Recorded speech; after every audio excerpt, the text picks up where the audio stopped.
vais continuer cette série de l'Épître aux Romains. Il y a en tout 16 chapitres. C'est toute une série de plusieurs messages. Il y avait 3 saisons et on rentre dans la dernière saison. La saison 3 sera de 3 messages. Et j'ai une demi-heure, 40 minutes pour vous parler de 3 chapitres. T'as accroché ta ceinture?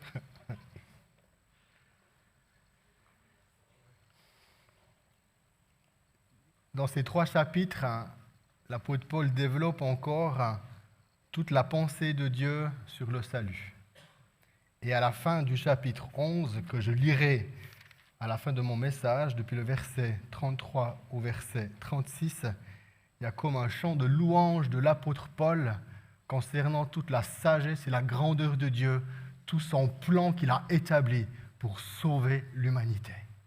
Et en fait, dans cet épître, bien sûr que je ne dis pas, bien sûr c'est Jésus-Christ mort et ressuscité, et puis cette parole englobe toute la pensée de Dieu, mais ici dans l'Épître aux Romains, depuis le chapitre 1 jusqu'au chapitre 11, c'est l'apôtre Paul qui explique toute la pensée de Dieu concernant le salut.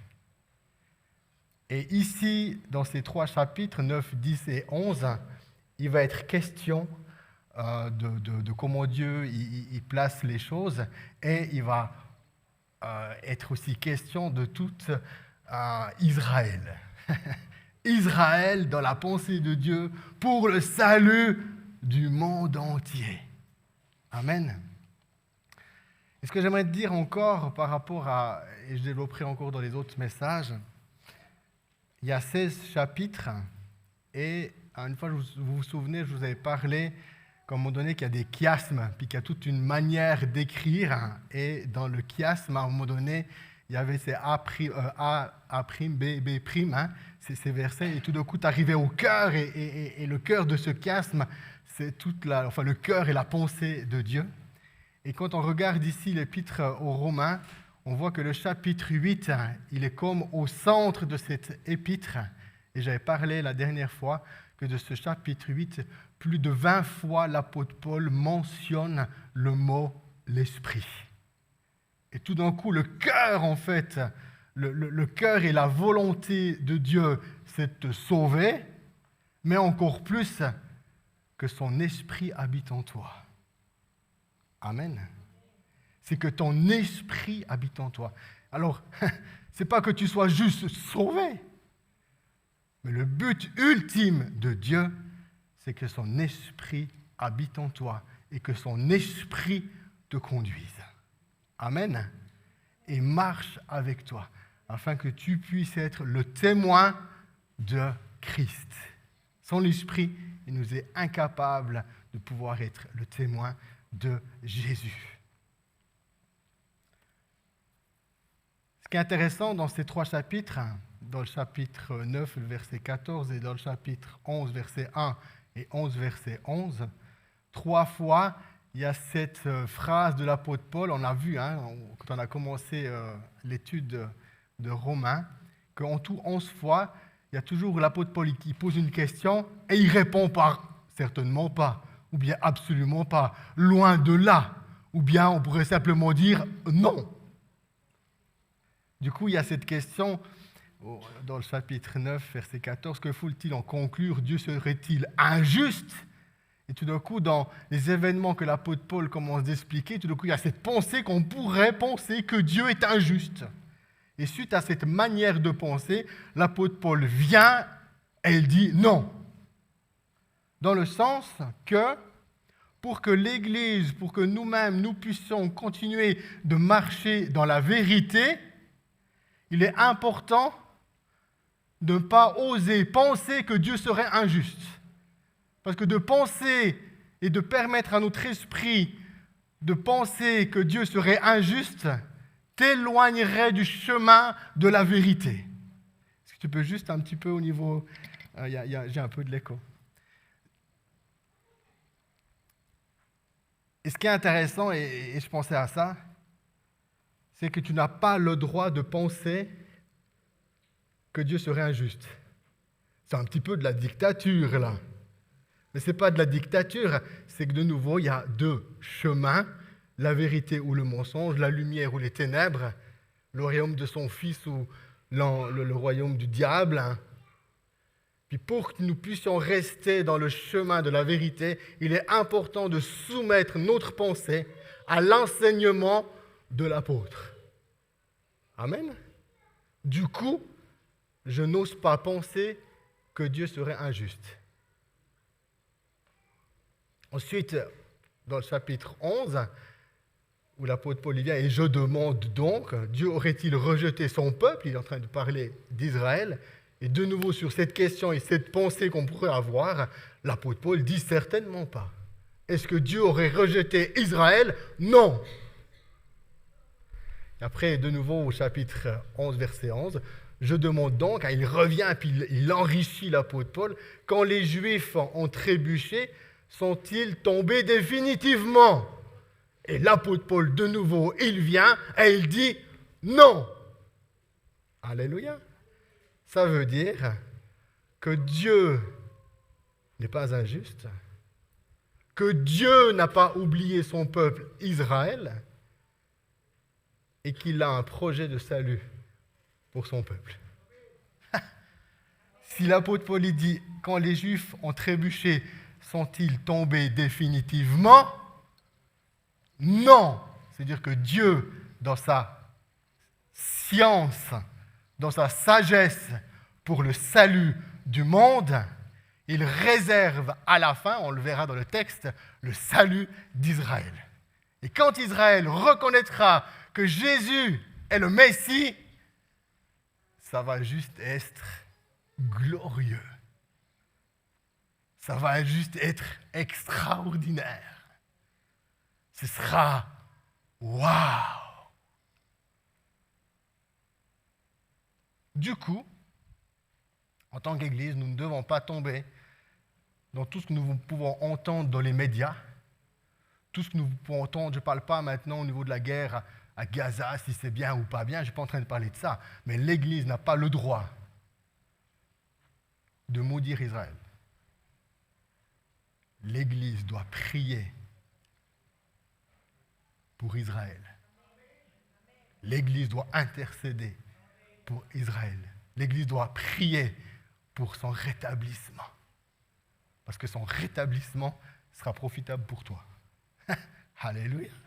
Ce sera magnifique. Du coup, il ne nous faut pas, il ne faut pas qu'on se trompe.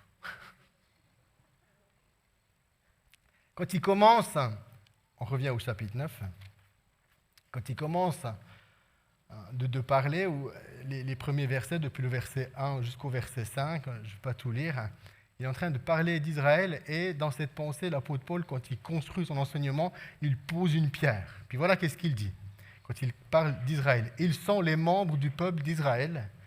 Dieu a fait d'eux ses enfants. Il leur a accordé sa présence glorieuse, ses alliances, le don de la loi, le culte, les promesses. Ils sont les descendants des patriarches et Christ, en tant qu'être humain, appartient à leur peuple. Que Dieu qui est au-dessus de tout soit béni pour toujours. Amen. Et là, il vient et il pose cette pierre qui doit être posée dans nos cœurs. Qu'en fait, Dieu s'est révélé à travers cette nation et que nous, avant de connaître Jésus, nous étions comme étrangers à tout ça. Nous étions étrangers à ce culte, nous étions étrangers aux promesses, nous étions étrangers de la parole de Dieu, de la loi, nous étions étrangers de tout ça. Que eux, ils goûtaient dès leur naissance, ils pouvaient goûter à l'Esprit de Dieu, ils pouvaient goûter à sa présence, amen. Ils pouvaient aller l'adorer, ils pouvaient aller le louer, ils pouvaient le connaître d'une certaine mesure et manière, mais ils avaient accès, que nous pas. Et l'apôtre Paul vient et il dit encore une vérité concernant Jésus, il n'était pas européen. Il n'était pas européen, Jésus. Il était juif. Il était juif. Amen. Et ça, c'est quelque chose qui est important. Et j'ai entendu dernièrement, je ne sais plus où, mais c'était pendant ces vacances, peu importe d'où je l'ai entendu, ce qui est important, c'est que je m'en souvienne. Une femme se convertit, d'arrière-plan arabe, musulmane. Elle rencontre Jésus. dans sa conversion, l'Esprit Saint lui dit « Retourne à la source ». Elle dit « Mais c'est quoi retourner à la source ?» Et elle comprend dans son esprit qu'elle doit chercher une église messianique. Et elle cherche une église messianique, c'est-à-dire qu'elle va chercher des juifs qui ont reconnu le Christ, amen, qui a une église messianique, et elle va communier avec eux. C'est pas magnifique, hein? Parce que là-dedans, il y a aussi une grande vérité concernant la conversion. Quelqu'un qui se convertit et qui reçoit Jésus doit automatiquement aimer Israël. Et aujourd'hui, dans la tension médiatique qu'on a, hein, quand quelqu'un se met à genoux, il reçoit le Christ, c'est-à-dire ce Messie qui est juif, ça va l'amener à se réconcilier avec Israël. Et le témoignage de cette femme d'arrière-plan arabe, musulmane, qui se convertit et qui cherche une église messianique, je trouve ça tellement glorieux. Comment Dieu vient et nous réconcilie. Amen. Il réconcilie les nations. Alléluia. Il nous réconcilie les uns avec les autres. Il réconcilie les uns et les autres dans les familles. Enfants et pères, dans le couple, il nous réconcilie. Et il pose cette pierre. Ensuite, il va commencer, à partir du verset 6, à amener 2-3 vérités. Et la première vérité, il parle des deux mères des deux femmes des patriarches. La première, c'est Sarah, et la deuxième, c'est Rebecca. Et l'apôtre Paul va commencer de développer, il va dire en fait que la vraie descendance, le vrai peuple de Dieu, c'est de la descendance d'Isaac. Et pas forcément de tous les fils d'Abraham, mais seulement de la descendance de la promesse. Et la promesse, elle a été faite à Sarah, qu'elle va enfanter un fils et qu'à travers lui, ce sera la vraie descendance. Et suite à ça, en plus, il continue l'apôtre Paul et il parle de Rebecca. Et Rebecca portait en elle des jumeaux. Et Dieu va dire, j'ai aimé Jacob, mais j'ai haï Ésaü. Et il va dire, l'aîné servira le plus jeune. Et normalement, selon la loi qu'on peut lire de Moïse, c'était l'aîné qui devenait un peu comme le chef de la famille. Et là, dans son plan, Dieu choisit et il dit, non, j'ai aimé Jacob, j'ai choisi Jacob, j'ai rejeté Ésaü, et je déclare, moi, Dieu, que c'est Ésaü qui va servir Jacob. Et sur cette question, l'apôtre Paul dit cette fameuse phrase, que faut-il en conclure? Dieu serait-il injuste? Et c'est là qu'on le répond, non. Et on va lire depuis le verset 15, 16 et 17, il dit, en effet, il est dit à Moïse, j'aurai pitié de qui je veux avoir pitié, et j'aurai compassion de qui je veux avoir compassion. Cela ne dépend donc pas de la volonté de l'être humain ni de ses efforts, mais uniquement de Dieu qui a compassion. Et ce qui est intéressant par rapport à Jacob et Ésaü, quand il vient et qu'il choisit, l'apôtre Paul dit, ils étaient encore dans le sein maternel dans leur mère, ils n'avaient commis ni mal, mais Dieu là-dedans, il avait déjà choisi. Amen. Et plus tard encore, au verset 17, je trouve ce passage intéressant, suite aussi à l'enseignement de pasteur Claudia, j'étais au Canada, pasteur Claudia, qui a enseigné sur la culture de l'honneur et la soumission. Dans l'Écriture, Dieu déclare au roi d'Égypte, le pharaon, « Je t'ai établi roi précisément pour montrer en toi ma puissance et pour que ma renommée se répande sur toute la terre. » Et dans cet exposé, sur la question est-ce que Dieu est juste ou pas, non, il est juste. Et Dieu, dans qui il est, il vient et il choisit. Et il appelle les uns, il rejette les autres. il établit un homme qui s'appelait le Pharaon, et à travers lui, il a choisi de l'établir comme roi. Il l'a endurci pour amener son peuple en esclavage. Et au bout des 400 ans, Dieu vient à travers Moïse, les 10 plaies d'Égypte, et il délivre son peuple. Et ce qui est intéressant dans la délivrance d'Israël face à l'Égypte, Israël n'a pas pris l'épée quand il est sorti d'Égypte. C'est Dieu qui a manifesté sa puissance et Israël a quitté l'Égypte libre. À travers les 10 plaies d'Égypte et de la manière comment Dieu a sauvé son peuple, l'Écriture nous dit que toutes les nations qui étaient autour, là c'est moi qui paraphrase un peu, tremblaient sur le Dieu de Jacob. Craignaient le Dieu des justes parce qu'ils ont entendu comment il les a sauvés.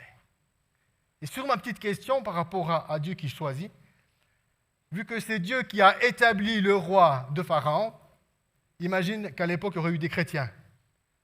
Quoi, le roi de Pharaon, mais non, on va être en esclavage, on va prier. Non, Seigneur, nous refusons ce roi. Mais si l'Église avait prié comme ça, elle aurait prié contre la volonté de Dieu. Si l'Église avait prié de cette manière, elle serait allée contre la volonté de Dieu. Alléluia. D'où l'importance d'être renouvelé dans notre esprit afin de connaître la volonté de Dieu, ce qui est bon, juste et parfait. Et que dans nos vies, nous nous soumettons réellement à lui et que son esprit nous conduise. Parce que peut-être ta souffrance, ce sera un sujet de gloire que Dieu va utiliser après. Alléluia. Alors soumets-toi à son esprit et obéis-lui. Obéis-lui. Ensuite, quand il parle de ça, l'apôtre Paul développe encore un peu et il dit, Dieu c'est le potier, toi c'est le vase. Et puis, il y a un vase d'honneur, il n'y a pas un vase d'honneur. Et qui est toi, le vase, pour dire au potier qu'est-ce qu'il doit faire? Et ça me fait penser un peu à une autre histoire. Ça me fait penser à l'histoire de Job. Job, un homme qui était juste, intègre. Et Dieu discute avec Satan. Et il dit, hé Satan, t'as vu mon serviteur Job? Mais si Dieu n'avait rien dit, avait fermé sa bouche, Job, il n'aurait pas vécu cette souffrance. C'est presque Dieu qui vient exciter les choses. Bref, au milieu de sa tempête de Job, eh bien, Dieu intervient et il parle à Job. Hé Job, quand j'ai créé le monde, tu étais là? C'est toi qui m'as dit comment faire? C'est toi qui as tout en savoir, que tu m'as dit comment on devait mettre les étoiles, les planètes, les galaxies, et puis comment les choses devaient... C'est toi qui m'as dit. Et là, le Job, il recule un peu devant la grandeur de Dieu, là. Il dit, non. Puis il dit, j'avais entendu un jour parler de toi, mais maintenant mon œil t'a vu. Qui suis-je pour dire à Dieu comment il doit faire les choses? Qui suis-je? Qui nous sommes? Dieu, il prépare tout. Et vous savez que tout ce qui se passe actuellement, Dieu prépare la venue de Jésus, sa deuxième venue. Tout. Je ne veux pas dire de nom de politiciens. Tout. Tout, c'est Dieu qui les établit. Tout, Dieu, il choisit tout. Tu crois que la démocratie, puis que tu peux guider toute chose? Niet.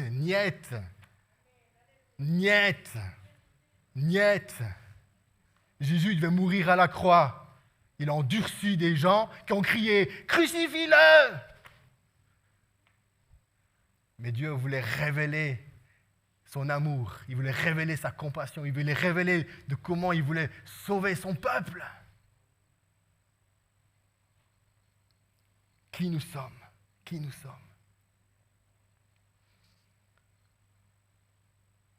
Ensuite, tout en restant encore dans le chapitre 9, l'apôtre Paul développe la dimension de la foi et par rapport à la loi. Et il donne ici une vérité que je trouve vraiment intéressante par rapport à la chute d'Israël.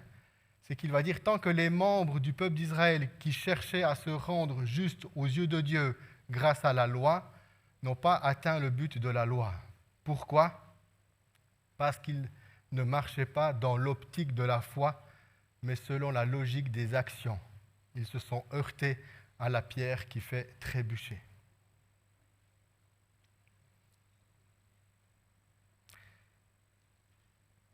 Ici, j'ai fait une erreur après. Non, c'est pas. Et ça, c'est quelque chose qui est intéressant, c'est qu'à un moment donné, ce qui nous sauve, il développe de nouveau, il enrichit sur la dimension de la foi. C'est la foi qui nous sauve, c'est la foi qui nous amène à être rendus justes. Et puis,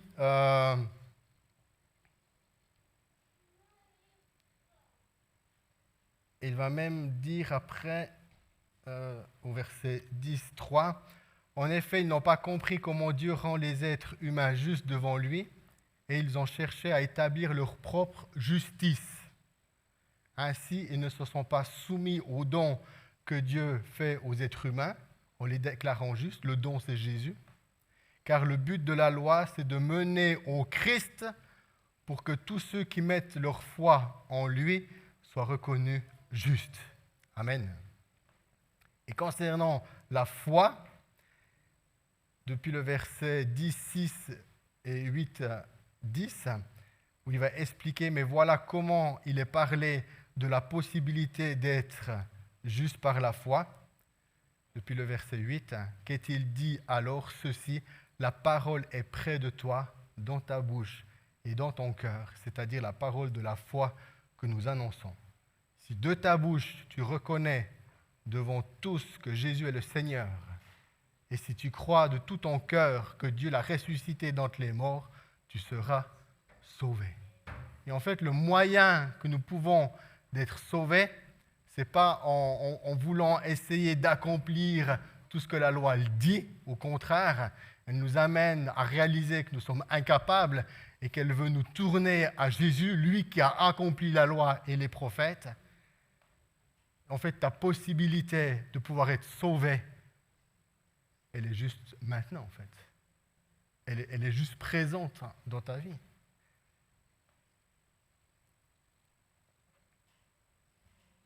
Elle est en toi, dans ta bouche. Elle est dans ton cœur. Que si aujourd'hui, tu reconnais devant tous, c'est qu'il y a de nouveau le témoignage public que oui, Jésus est le Seigneur. Et si tu crois de tout ton cœur que Dieu l'a ressuscité d'entre les morts, eh bien tu seras sauvé. Eh bien tu seras sauvé. Eh bien tu participeras à toutes ces promesses. Eh bien tu participeras à toutes ces alliances. Eh bien tu participeras. Tu seras comme greffé. Toi, l'olivier sauvage sur l'olivier franc. Et tu appartiendras au peuple de Dieu. Car c'est par le cœur que l'on croit, et Dieu rend juste les personnes qui croient. C'est par la bouche qu'on affirme, et Dieu sauve celui qui fait ainsi. Et par rapport au niveau du salut, l'apôtre Paul déclare cette vérité. Il dit ainsi, il n'y a pas de différence entre celui qui est juif et celui qui ne l'est pas. Ils ont tous le même Seigneur qui accorde ses biens à tous ceux qui font appel à lui. Et sur cette déclaration, c'est là qu'on pourrait penser où l'apôtre Paul vient, puis dire, mais est-ce que Dieu aurait du coup rejeté son peuple ? Vu qu'au fond, il ne fait pas de différence. Puis il suffit juste de croire, puis si on y croit, on appartient à son peuple. Amen. Est-ce que Dieu aurait rejeté son peuple ? Et c'est là que l'apôtre Paul dit non, il n'a pas rejeté son peuple. Parce qu'il va dire, moi je suis israélite. Je suis descendant d'Abraham, membre de la tribu de Benjamin. Dieu n'a pas rejeté son peuple, qu'il s'est choisi d'avance. Parce que s'il aurait rejeté son peuple, il n'y aurait pas 12 disciples qui seraient juifs. Il n'y aurait pas l'apôtre Paul qui aurait rencontré Jésus. Et l'apôtre Paul, il vient et développe cette pensée, puis il dit, mais c'est comme si Dieu, il s'est gardé un reste. Et il prend l'exemple d'Élie, qui était là devant le rocher, puis il dit « Oh Seigneur, je suis tout seul, il n'y a plus que moi qui y croit. » Et Dieu dit « Non, Élie, il y a 7000 hommes qui n'ont pas plié devant Baal. » Et de la même manière, Dieu a choisi un petit reste pour manifester sa grâce, un petit reste pour montrer ses bienfaits, un petit reste pour montrer sa grande compassion. Amen. Et puis, sur la question de est-ce que Dieu a rejeté son peuple, il dit que non. Et puis, il va même expliquer que c'est grâce à leur refus que nous avons obtenu le salut. Je demande donc, quand les Juifs ont trébuché, sont-ils tombés définitivement? Certainement pas. Mais grâce à leurs faux pas, les autres peuples ont obtenu le salut de manière à exciter leur jalousie, la jalousie des Juifs. Comment rendre un Juif jaloux? Dis-y que tu connais son Messie. C'est ça. Un Juif, là, pour le rendre jaloux, dis-lui que tu connais son Messie. Puis il y a ses poils qui se dressent. Mais grâce à leurs faux pas, les autres peuples ont obtenu le salut. Ça, c'est la sagesse de Dieu. C'est illogique, mais c'est la sagesse de Dieu. Par leurs faux pas, nous avons obtenu le salut. Or, si le faux pas des Juifs a enrichi spirituellement le monde, si leur défaite a enrichi les autres peuples, combien plus grands encore seront les bienfaits liés à leur participation totale au salut. Vous vous souvenez au début, quand j'ai parlé, puis je dis, oh, attends, quand les Juifs ils vont se sauver, ce sera juste glorieux. Amen. Si sans faux pas nous ont enrichis, le jour où Israël reconnaîtra Jésus comme leur Messie et qu'ils vont se sauver, il y aura le rétablissement d'Israël. Déjà, ça nous a fait du bien de connaître Jésus, mais là, ce sera encore plus grand. Du coup, je prie pour Israël. Je prie pour Israël. Nous prions ensemble pour Israël. Nous voulons apprendre des fêtes de l'Éternel. Nous voulons apprendre de la culture juive, sans judaïser. Mais nous voulons apprendre, parce que nous sommes greffés sur l'olivier franc, le vrai. Amen. L'olivier franc où il y a toutes ces alliances, toutes les promesses, tout. Puis nous, on s'arrêtait juste à la fête de Noël. Puis peut-être encore pas depuis Pentecôte. Mais on a oublié toutes les autres. Puis le fait qu'on a oublié toutes les autres, on s'est appauvri. Mais on a besoin de connaître ces vérités, on a besoin de connaître notre héritage, on a besoin de connaître d'où nous venons. C'est pour ça que nous organisons en septembre cette conférence sur les fêtes de l'Éternel. Amen. Ensuite, ce qui est intéressant sur la question d'Israël, je crois que c'est assez bon, j'arrive gentiment à la fin. Il est parlé de ces deux oliviers dans le chapitre 11. Puis il dit, toi, qui es de l'olivier sauvage, tu as été greffé sur l'olivier franc, tu profites maintenant aussi de la sève montante de la racine de l'olivier. Amen. Après, il te met en garde, il dit, mais ces branches ont été coupées pour que moi je sois greffé, c'est juste. Elles ont été coupées parce qu'elles ont manqué de foi. Et tu te tiens là en raison de ta foi. C'est-à-dire qu'il y avait des branches de l'olivier franc que Dieu a coupées parce qu'ils n'avaient pas la foi. Et si toi, tu as été greffé, c'est à cause de ta foi que tu as mis dans le Christ. Ensuite, plus loin, il va commencer et dire « Remarque comment Dieu montre à la fois sa bonté et sa sévérité. Il est sévère envers ceux qui sont tombés et il est bon envers toi. Mais il faut que tu continues à compter sur sa bonté.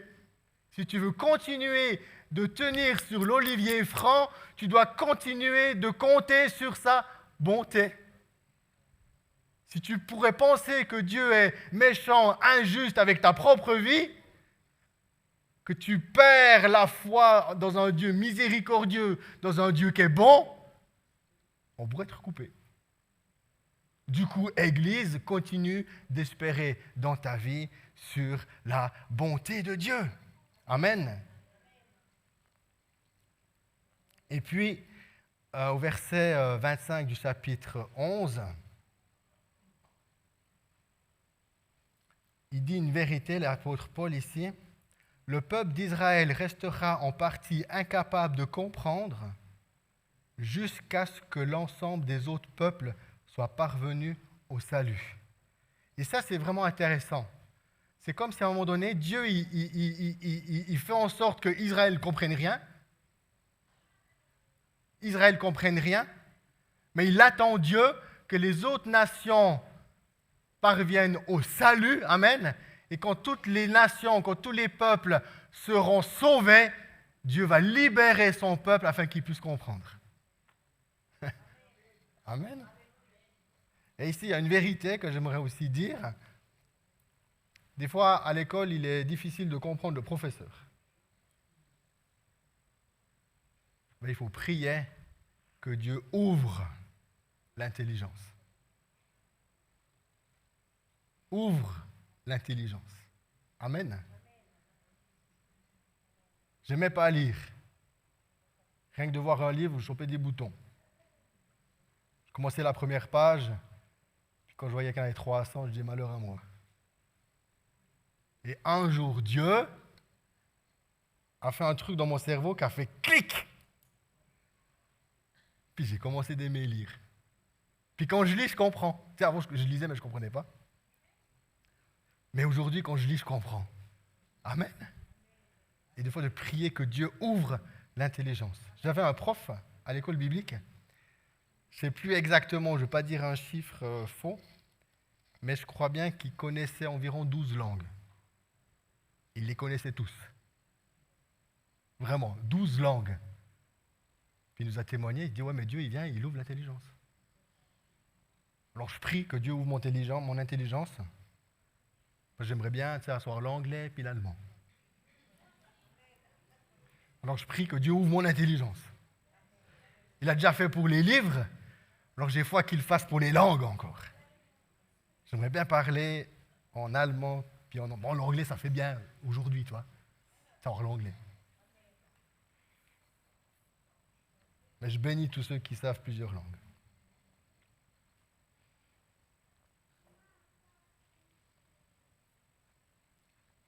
Concernant aussi la pensée de Dieu par rapport à quand il vient, puis il place, puis il donne, l'apôtre Paul dit une vérité dans Romains 11, le verset 29. Car Dieu ne reprend pas ce qu'il a donné et il ne change pas d'idée à l'égard des personnes qu'il a appelées. Amen. Et ça, c'est intéressant. Parce qu'il a appelé Israël, il ne va pas tout d'un coup changer puis dire « Oh, je ne les appelle plus ». Et là, il y a aussi une vérité par rapport au ministère.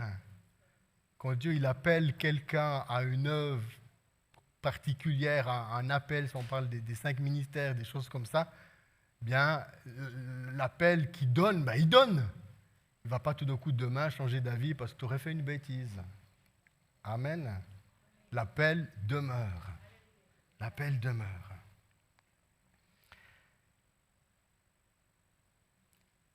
Au verset 30, le verset 32 du chapitre 11, de nouveau dans toute la pensée de Dieu, il est dit, l'apôtre Paul, que Dieu a enfermé tous les humains dans la désobéissance afin de leur montrer à tous sa compassion. C'est comme si Dieu, dans notre vie, tu sais, moi je me suis un jour réveillé, je ne sais pas si c'était déjà arrivé de penser ça. Tu sais, des fois on lutte avec des choses dans nos vies. Puis j'ai dit à Dieu, mais moi, je n'ai pas choisi de venir au monde. Hein. Si j'avais choisi de venir au monde, je veux bien accepter peut-être certaines souffrances, parce que j'ai choisi, mais des fois, on vit des choses, mais j'ai rien choisi. Qui c'est qui a dit, moi, j'aimerais venir au monde? Moi, pas, hein. Puis des fois, la vie n'était pas facile. Hein. C'était dur. Hein. Puis des fois, j'ai dit à Dieu, le jour où ma mère m'a mis enceinte, c'est un peu comme Job. Je lui dis, ah purée, mais quand ma mère m'a accouché, j'aurais préféré devenir un avorton. Hein. Il a dit ça, Job. Puis Dieu, il me dit, mais peut-être tu souffres aujourd'hui, David. Mais continue de croire dans ma bonté. Continue de croire en moi. Parce que du coup, je t'enferme dans quelque chose de dur. Je t'enferme dans quelque chose de difficile pour après te montrer toute ma grandeur, ma compassion, ma puissance. Amen. C'est l'histoire de Job. Il a vécu des choses tellement dures. Et à la fin, Dieu lui a tout rétabli. Et ce qu'il a fait la différence à Job, c'est qu'il a toujours compté sur la bonté de Dieu. Amen. Et des fois, on est pris dans des péchés. Des fois, je me suis battu avec des trucs où, mais le péché, il vient, puis il te colle à la peau, là, puis il revient, puis tu l'enlèves, puis il revient. Puis, je ne sais pas si je suis le seul. Puis un jour, Dieu fait un truc, là, puis il fait rien. Puis une fois que t'es... Dieu, il vient. Puis il fait le truc. Il te montre comment il est bon.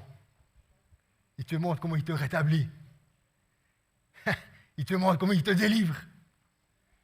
Il te montre comment il te guérit. Alléluia. Et ça, c'est le plan du salut de Dieu. Le salut de Dieu, il veut montrer à travers le salut du Christ combien sa bonté, sa compassion est immense. Amen. Et l'apôtre Paul va terminer par ce l'hymne à la grandeur de Dieu. Et là, je vais le lire. Que la richesse de Dieu est immense, que sa sagesse et sa connaissance sont profondes. Qui expliquerait ses décisions? Qui comprendrait ses projets? Comme le déclare l'Écriture, qui a connu la pensée du Seigneur? Qui a pu être son conseiller? Qui lui a donné le premier quelque chose pour recevoir de lui un paiement en retour? Car tout vient de lui, tout existe par lui et pour lui. À Dieu soit la gloire pour toujours. Amen. Amen.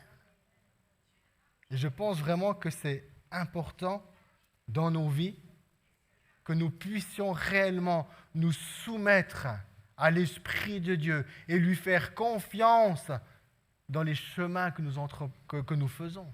Amen. Là où il nous conduit. Alléluia. Parce qu'il aimerait dans ta vie te révéler toute sa compassion. Il aimerait te révéler sa bonté. Amen. Tu souffres un petit peu, mais à comparer de la gloire qui t'attend, la souffrance que tu vis n'est rien. N'est rien. Alléluia. Alors tiens ferme dans la foi. Compte sur sa bonté. Amen. Sois renouvelé dans ton intelligence. Et Dieu va venir pour se révéler à toi. Et nous allons entendre des témoignages encore et encore de comment Dieu sauve, de comment Dieu pardonne, comment Dieu rétablit, de ce que Dieu fait et agit. Ça, c'est magnifique. J'aimerais encore dire une autre vérité.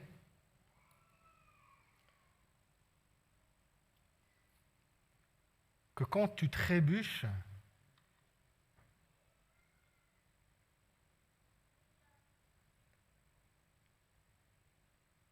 par exemple, quand je faisais une bêtise à la maison, je donne un exemple. David, qu'est-ce que t'as fait? Dans ta chambre!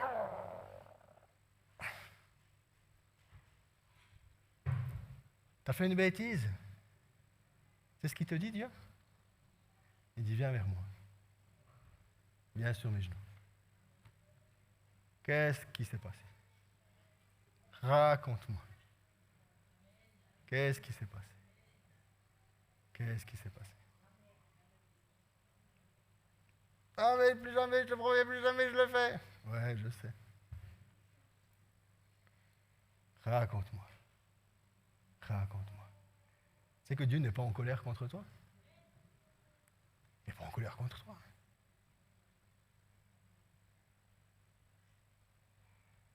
Si aujourd'hui je devrais refaire mon éducation, bon, on s'en sort bien, plus ou moins, mais j'éduquerais encore mes filles autrement. Depuis bébé, hein. Il y a des choses qui ont grandi, des choses qui ont changé, mais je ferai encore autrement. Par exemple, la fessée. Elles en ont reçu. Mais aujourd'hui, je n'en donnerai plus. Parce que Dieu m'a jamais fessé quand j'ai trébuché. Puis comme je dois reproduire la même éducation, comme mon père se comporte avec moi, je dois me comporter envers les autres, mes filles. Je me suis dit, purée, mais moi je donne des fessées, puis Dieu il n'en donne pas. Puis c'est là que tout d'un coup on fait des choses autrement. Mais une chose que je sais, que quand j'ai trébuché, Dieu il m'a dit, viens vers moi. Quand il m'a dit, viens vers moi, je n'ai pas senti qu'il était en colère. Ça c'est Dieu qui est bon, qui manifeste sa bonté. Amen. Alléluia. Amen. Que Dieu vous bénisse.